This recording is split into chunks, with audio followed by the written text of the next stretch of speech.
dari kelompok satu hukum pidana akan menjelaskan tentang bab 1 dan bab 2 dari Fasilitas Hukum Pidana. Saya Muhammad Bagas.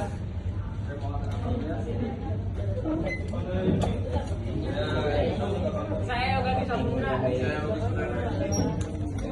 Oke, ini saya Orisinil ini, orisinil. tentang pengertian hukum, terutama dengan sifat hukum pidana, perbedaan hukum pidana dan perdata, terus pembagian hukum pidana dan khusus. Oke, di sini ada pengertian hukum pidana. Pengertian hukum pidana adalah pengertian pidana sebagai objek studi dapat dikutip dari pendapat THSE dan ini UC yang mengatakan bahwa menurut metodenya maka hukum pidana dapat dibedakan menjadi 3, yaitu hukum pidana normatif, hukum pidana berdasarkan pernyataan, filsafat hukum pidana. Terus jadi menurut THSE dan UC ini meninjau hukum pidana sebagai objek studi menurut metodenya. Terus menurut pendapat penulis golongan hukum pidana menurut THSE menurut metodenya maka hukum pidana dapat dibedakan menjadi 3, yaitu hukum pidana normatif, hukum pidana berdasarkan pernyataan, filsafat hukum pidana. Terus jadi menurut THSE dan UC ini meninjau hukum pidana sebagai objek studi menurut metodenya. Terus menurut pendapat penulis golongan hukum pidana menurut THSE dan UC yang paling luas. Terus ini ada ini dalam pembagian hukum pidana arti luas dalam membagi hukum pidana dalam arti luas menjadi hukum pidana material dan hukum pidana formil. Jadi hukum pidana formil adalah aturan hukum yang memuat tindakan pidana di mana di sini semua rumusan perbuatan pidana dan memuat syarat yang pidana. Hukum material inilah yang menentukan sifat hukum yang sifatnya mengikat orang. Dikatakan mengikat karena aturan ini berasal dari pendapat umum masyarakat, isu lingkungan, ekonomi, moral, politik, hukum dan lain-lain.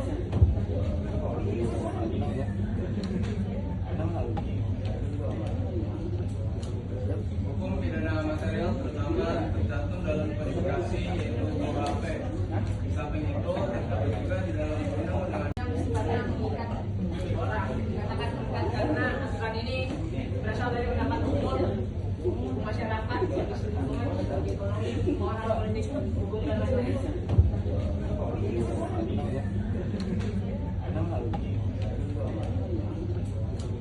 hukum pidana material terutama tercantum dalam kualifikasi yaitu KUHP. Di samping itu terdapat juga di dalam undang-undang pidana itu sendiri seperti undang-undang tindak pidana ekonomi 1955, undang-undang tindak pidana korupsi 1999, undang-undang pengadilan HAM 2000. Selain daripada itu terdapat hukum material di dalam undang-undang administrasi yang bersifat pidana yaitu undang-undang lingkungan hidup 2007, undang-undang perpajakan, undang-undang kepabeanan 1995. Tugas hukum pidana sebagai hukum publik antara lain dapat diketahui berdasarkan suatu tindak pidana itu tetap pada walaupun tindakannya itu telah mendapatkan persetujuan terlebih dahulu dari korbannya. Dua, penuntutan menurut hukum pidana itu tidak digantungkan kepada keinginan dari orang yang telah dirugikan oleh suatu tindak pidana yang telah dilakukan oleh orang lain. Biaya penjelasan pidana dipikul oleh negara secara Indonesia dan pengawasan dari penghasilan negara. Kita menemukan serangkaian hukum yang mengatur kepentingan perseorangan antara hubungan individu dan lainnya. Di dalam hukum perdata tersedia aturan-aturan yang berfungsi mengatur hubungan antara masyarakat yang menitik beratkan kepada kepentingan individu. Hukum pidana hanya dapat ditafsirkan secara autentik atau satu arti sesuai kata-kata yang tertera dalam undang-undang Indonesia. Hukum pidana. Sedangkan hukum pidana merupakan serangkaian hukum tertulis di mana di dalamnya mengatur berbagai perbuatan yang dilarang dengan adanya satu tertentu bagi pelanggar.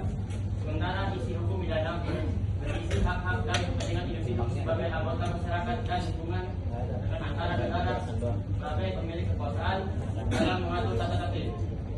Sementara dalam menghasilkannya, perdata dapat menggunakan berbagai macam penafsiran undang-undang perdata yang berlaku, perbedaan pelaksanaan hukum perdata dan pidana hukum dapat dijatuhkan tanpa adanya keterlibatan. Sementara itu, untuk hukum perdata diperlukan adanya pengaduan dari korban sebelum dijatuhkan hukuman.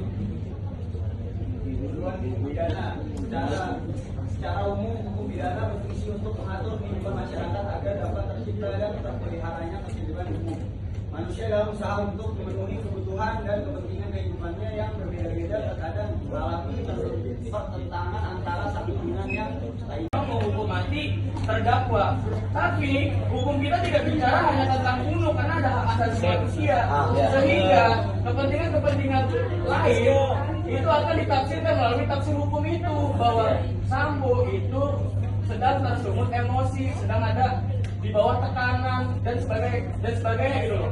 Ini kan berarti pertentangan. Nah, ini kan sudut pandang yang berbeda gitu loh. Iya. Ini bukan tentang membantah nggak membantah, setuju nggak setuju, enggak. Ini perspektif kita masing-masing seperti apa, sampai nanti kita bisa temuin, oh ternyata perspektif orang ini seperti ini dan bisa digunakan. Perspektif B bisa digunakan. Memang beda, tapi demi kepentingan yang lain-lain juga kan, gitu loh. Itu maksudnya. Jadi bukan membantah tidak setuju, itu aja ya. Oke. Jadi pertanyaan belum jawaban dari Samarinda. Nah, jadi mohon maaf untuk pertanyaan tadi Mas Dal belum bisa disampaikan dengan baik oleh kelompok saya.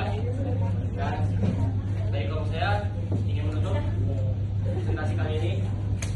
Mohon maaf untuk ketidaknyamanannya dan terima kasih. Assalamualaikum warahmatullahi wabarakatuh.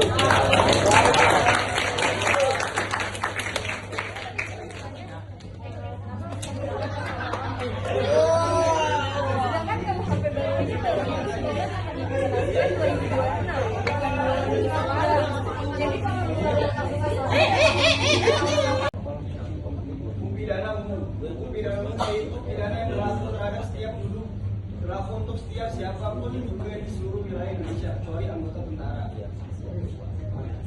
Hukum pidana khusus, sedangkan hukum pidana khusus adalah hukum pidana yang dengan sengaja telah untuk diberlakukan bagi orang-orang tertentu saja, misalnya bagi anggota angkatan bersenjata, ataupun merupakan hukum pidana yang mengatur tindak pidana tertentu saja, misalnya tindak pidana fisikal.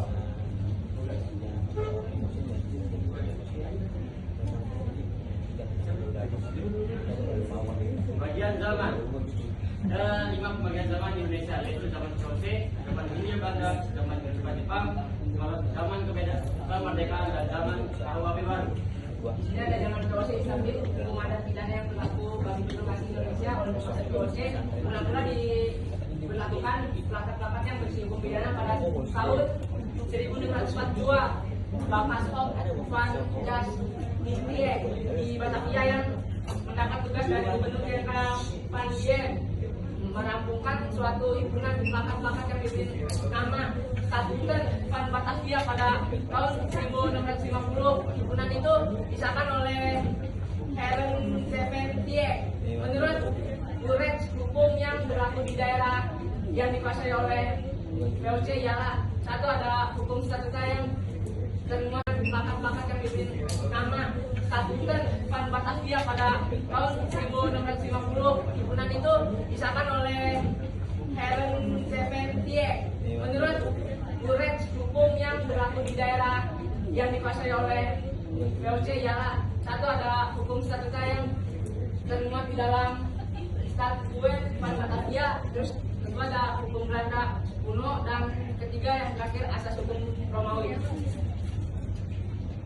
Sistem KUHP, Handbook Van Straffe for European, STBL 1866 nomor 55 yang berlaku bagi golongan Eropa mulai 1 Januari 1867. Kemudian dengan ordonasi tanggal 6 Mei 1872 berlaku untuk KUHP untuk golongan Bumi Putra dan Timur Asing. Handbook Van Straffe for Inlands and Darmet GHB 1872 nomor 85 mulai berlaku 1 Januari 1873. Zaman Hindia Belanda. Sebagaimana diketahui pada tahun 1811 sampai tahun 1814 di Indonesia pernah jatuh dari tangan Belanda ke tangan Inggris berdasarkan Konvensi London 13 Agustus 1814. Maka bekas koloni Belanda dikembalikan ke Belanda, diserah terimakan kepada Komisaris Jenderal yang dikirim dari zaman kemerdekaan. Keadaan pada zaman pendudukan Jepang dipertahankan sesudah proklamasi kemerdekaan. Pasal 2 ayat aturan peralihan Undang-Undang 1945 berlaku pada tanggal 18 Agustus 1945 mengatakan segala badan negara dan peraturan yang masih ada masih langsung berlaku selama belum diadakan yang baru menurut Undang-Undang Dasar ini. Untuk memperkuat aturan peralihan tersebut, maka Presiden mengeluarkan suatu peraturan pada tanggal 10 Oktober 1945 yang disebut Peraturan Nomor 2 yang berbunyi untuk ketertiban masyarakat berdasarkan atas aturan peralihan Undang-Undang Dasar Negara Republik Indonesia pasal 2 berhubung dengan pasal 4. Kami Presiden menetapkan aturan sebagai berikut.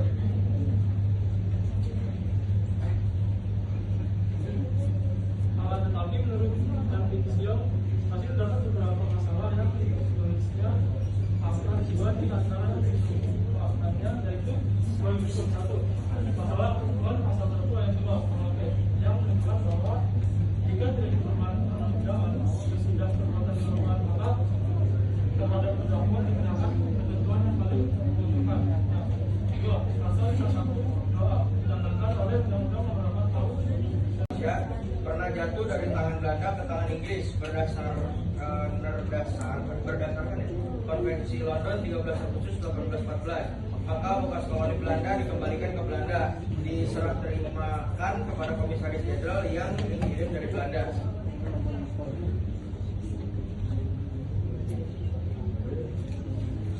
Zaman kedudukan Jepang, WPS tetap berlaku pada zaman kedudukan Jepang.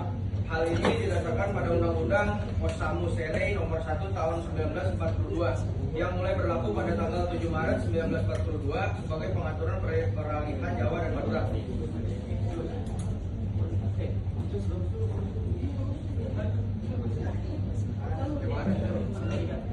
Pasal 3 Osamu Serei berbunyi semua badan-badan pemerintahan dan perusahaan yang undang-undang dari pemerintahan yang terima sementara waktu asal tidak bertentangan dengan aturan pemerintah militer. Zaman kemerdekaan. Keadaan pada zaman pendudukan Jepang dipertahankan sesudah proklamasi kemerdekaan. Pasal 2 ayat aturan peralihan Undang-Undang 1945 berlaku pada tanggal 18 Agustus 1945 mengatakan segala badan negara dan peraturan yang masih ada masih langsung berlaku selama belum diadakan yang baru menurut. 2. Pasal 1 doa ditandangkan oleh Undang-Undang Nomor 8 Tahun 1915, sedangkan pasal 241 sub 1 dan pasal 27 dicabut oleh Undang-Undang Nomor 8 Tahun 1935. Menurut pasal 1 Undang-Undang Nomor 1 Tahun 1946 pasal 12A yang pusat ID Jakarta Raya, Sumatera Utara, Kalimantan dan Indonesia Timur pada tanggal 28 September 1998. Sebaliknya pasal 241 sub 1 dan pasal 527 dihidupkan kembali sebagaimana keadaannya pada 8 Maret 1942. Menurut pendapat tertulis, mendapatkan Indonesia ini benar, tapi terlalu berpatok pada pemikiran yuridis murni. Dalam praktik sampai kini undang-undang tindak pidana imigrasi tersebut diberlakukan di seluruh Indonesia. Ini adalah dengan KUHP baru pada tahun 1981 sampai 1982. Konsep perencanaan buku 1 sudah siap dalam arti masih kasar pada tahun 1982 diadakanlah peletakannya di bab 1 bagi Nas membahas rancangan tersebut sampai 1982. Konsep perencanaan buku 1 sudah siap dalam arti masih kasar pada tahun 1982 diadakanlah lokakannya di bab 1 bab 1 Bermunas membahas rancangan tersebut. Sesudah itu terus menerus tim berkumpul untuk memperhalus rumusan 1 tersebut dan menyusun rancangan 2 sampai tahun 1985. Pada tahun 1985 masih diadakan lokakannya di tempat yang sama untuk membahas yang kedua.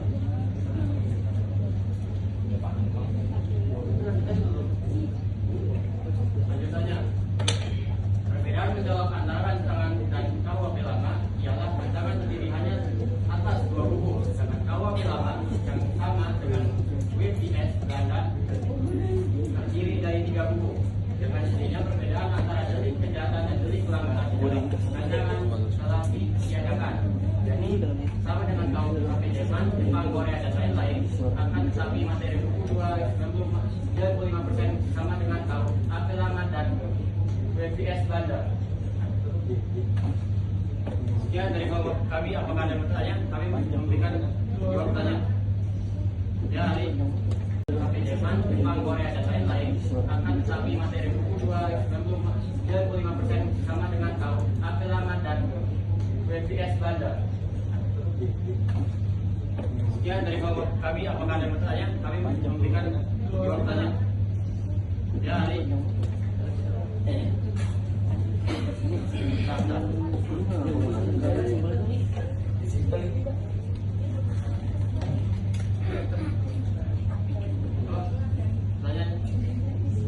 Assalamualaikum warahmatullahi wabarakatuh. Baik, terima kasih kepada kelompok 1 yang telah memberikan saya waktu untuk bertanya. Ini saya bertanya tentang bagaimana sih penyelesaian peristiwa hukum pidana ketika mendapatkan suatu masalah dengan metode filsafat hukum pidana. Gimana tuh caranya ketika ada suatu peristiwa hukum pidana diselesaikan dengan filsafat hukum pidana? Berikan saya satu contoh kasusnya aja, karena agak membingungkan sedikit.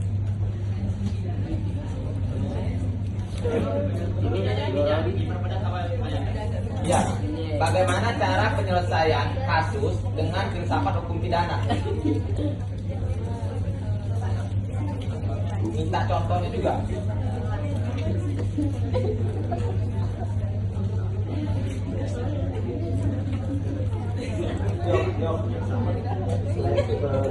Karena agak membingungkan sedikit.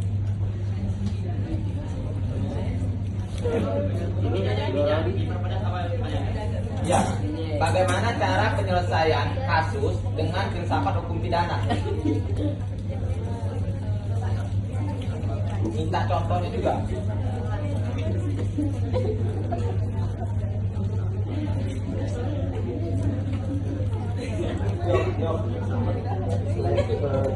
Gue mau lihat lagi. Selain dulu lagi. Lagi.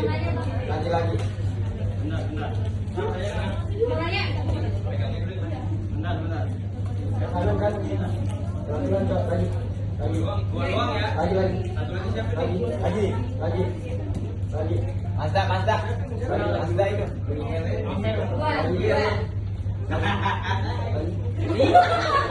Bahaya. Kiri. Kiri, tadi sebelum ini.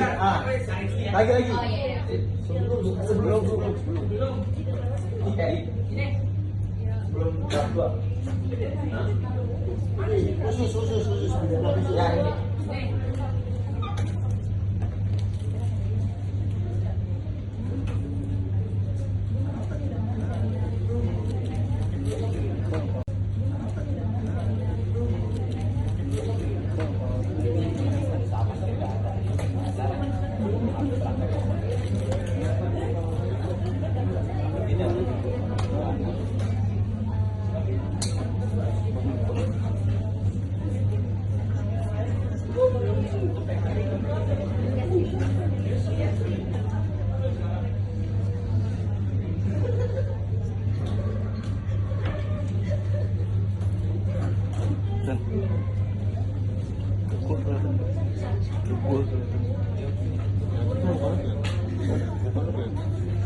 Mas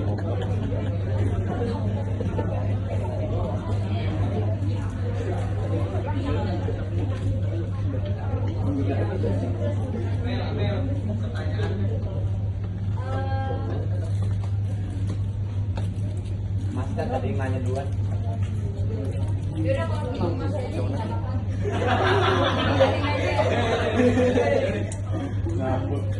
Assalamualaikum warahmatullahi wabarakatuh. Waalaikumsalam warahmatullahi wabarakatuh.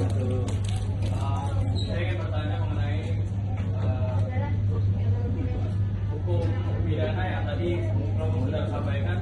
Menurut kelompok saudara keefektifan pasal-pasal dalam KUHP pidana yang terjadi di Indonesia saat ini. Filsafat hukum juga menawarkan sudut pandang yang berbeda dalam memandang dan memahami hukum sehingga dapat membantu dalam pengambilan keputusan atau penyelesaian kasus yang lebih tepat dan adil. Contoh penyelesaian kasus hukum pidana. Hukum pidana dengan filsafat hukum adalah satu teori retributif. Teori ini harus diberikan sebagai balas dendam atas tindakan kriminal yang dilakukan. Kedua, ada teori utilitarian yang berfokus pada manfaat hukum terhadap masyarakat secara keseluruhan. Dan yang ketiga, teori restoratif justice.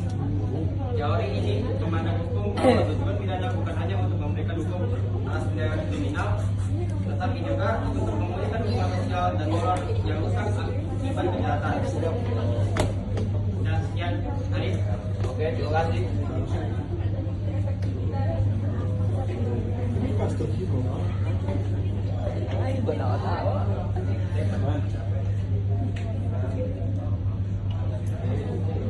Nggak usah dicari Google karena nggak ada juga. Jadi karena kekurangan kelebihan itu kan perspektif dari kelompok saudara yang sudah melakukan penelitian untuk melakukan pembentukan PPT kan. Pasti kan saudara berarti udah melakukan riset. Jadi saya minta pendapat saudara aja mengenai materi yang telah Anda sampaikan, kelebihan yang kekurangannya itu aja.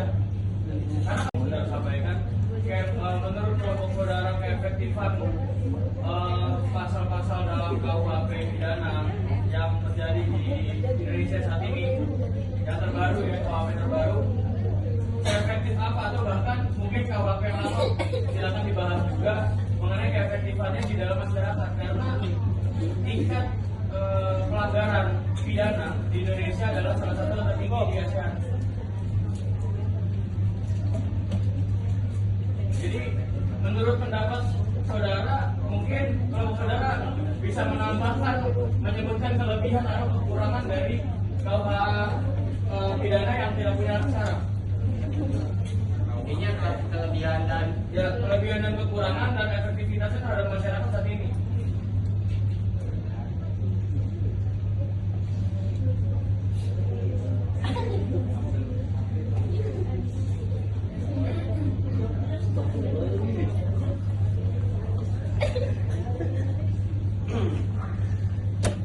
untuk menjawab pertanyaan pertama kali, kasus hukum pidana dapat diselesaikan dengan menggunakan pendekatan filsafat hukum yang mengacu pada pemikiran, prinsip, filosofis, dan sistem buku yang berlaku. Filsafat hukum juga menawarkan sudut pandang yang berbeda dalam memandang dan memahami hukum sehingga dapat membantu Kelompok saudara yang sudah melakukan penelitian untuk melakukan pembentukan PPT kan. Pasti kan saudara berarti udah melakukan riset. Jadi saya minta pendapat saudara aja mengenai materi yang telah Anda sampaikan, kelebihan dan kekurangannya itu aja. Karena kalau di Google juga nggak akan ketemu kelebihan dan kekurangan, itu pasti perspektif dari para ahli. Tapi kan saya bukan ahli Mas.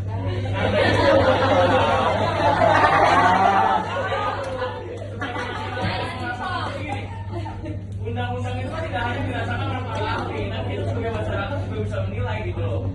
Nah, perspektif saudara sebagai orang yang sudah menganalisis, ini kan pasti Ini kan pasti kesalahan dianalisis kelompok. terlebih dahulu kan, sebelum membuat PPT pasti dibaca dulu kan. Undang-undang terkait dan sebagainya. Kalau Anda berbicara Anda bukan ahli, berarti Anda menunjukkan bahwasannya kekurangan pada diri Anda sendiri. Tapi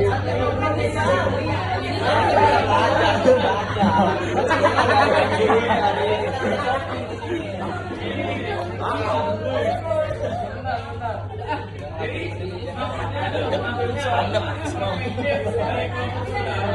kita ini kan maksudnya ruang diskusi ini terjadi gitu loh. Kalau misalnya dari Google kan kita cuma mengikuti apa yang Google bilang. Maksudnya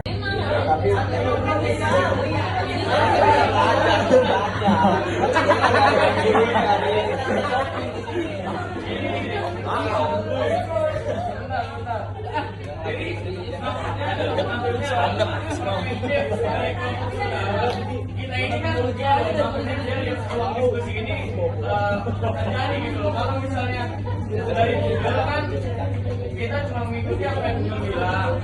Maksudnya sebagai masyarakat yang merasakan undang-undang pidana yang sedang terlaksana sebagai hukum positif yang sedang berlangsung, efeknya seperti apa? Apakah efektif atau tidak dari segi sudut pandang saudara yang telah melakukan riset ini?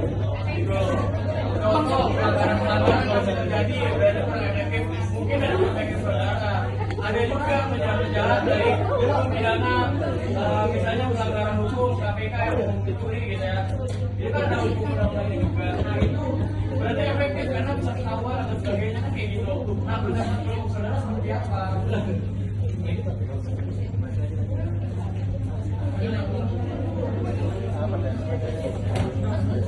Atau mungkin ada teman-teman lain yang punya pendapat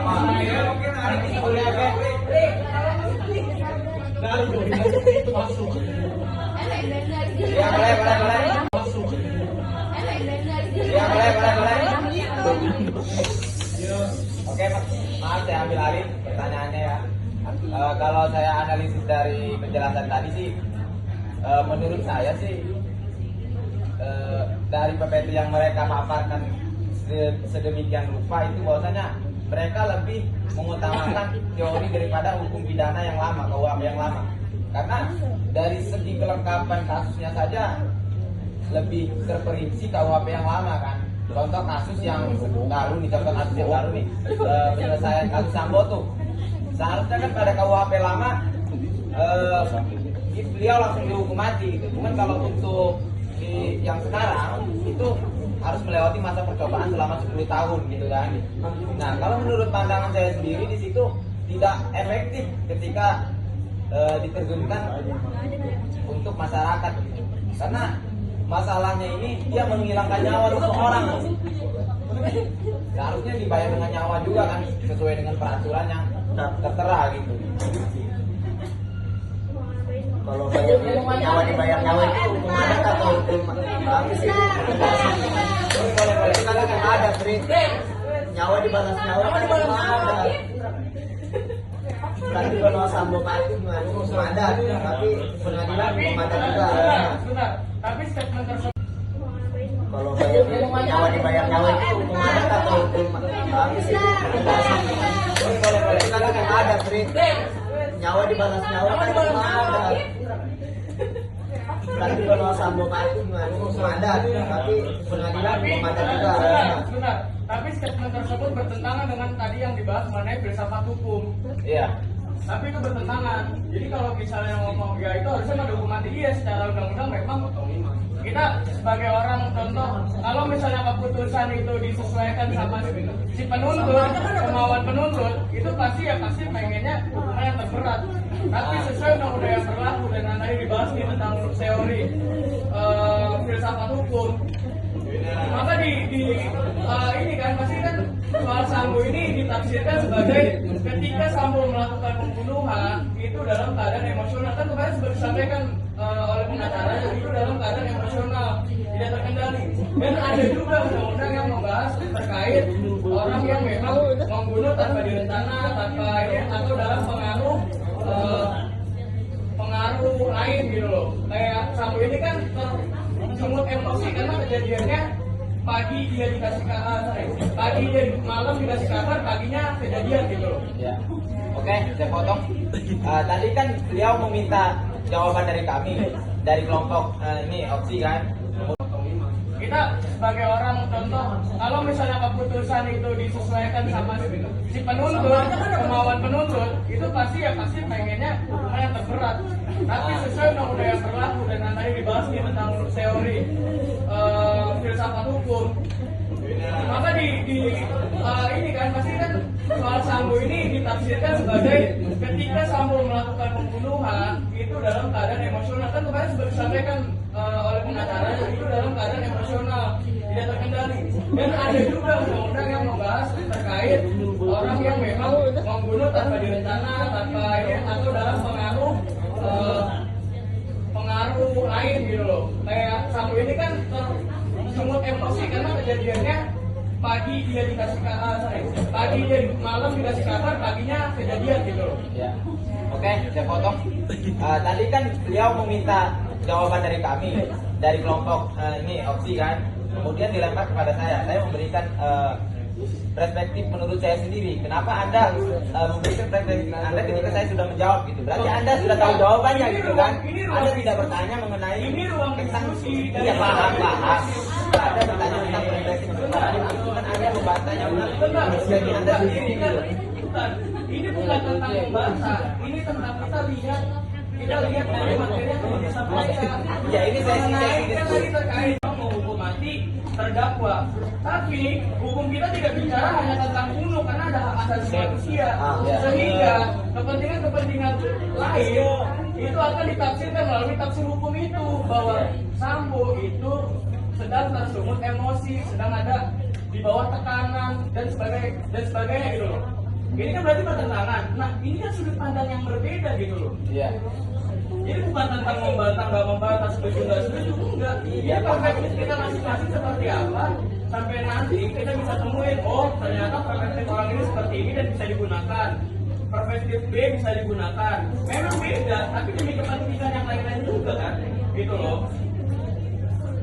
Itu maksudnya. Jadi bukan membantah tidak setuju itu aja ya. Jadi pertanyaan belum jawaban dari Samarinda. Jadi mohon maaf untuk pertanyaan tadi Mas belum bisa disampaikan dengan baik untuk saya. Dan